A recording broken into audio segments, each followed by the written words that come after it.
Кыргызстан өз каражатына Россиянын Рособоронэкспорт ишканасынан 2023-жылы чыккан Ми-17В5 тик учагын сатып алды. Аскердик техниканы Кыргызстан тарапка ортодо түзүлгөн келишимдин негизинде өткөрүп берүү аземи болуп өттү. Иш-чарага коргоо министри, баш болгон аскер адамдары жана россиялык ишкананын өкүлдөрү катышты. Аземдин жүрүшүндө министр Бактыбек Бекболотов көп максаттуу функцияны аткарган жаңы тик учак өлкөнүн куралдуу күчтөрүнүн алдына коюлган тапшырмаларды аткарууда мүмкүнчүлүгүн жогорулата турганын белгиледи.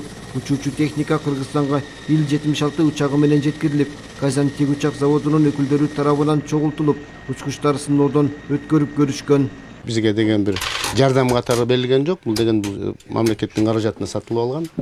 22-23 жылга коюлган биздин президентибиз куралдуу күчтөрдүн баш колбашчысынын буйругу менен ушул алгачкы вертолет алабыз деген бизге эме койгон, маселе койгон. Буйрса ошону аткардык. Бүгүнкү күндө келип, баарыбыз ушуга күбө болуп турабыз.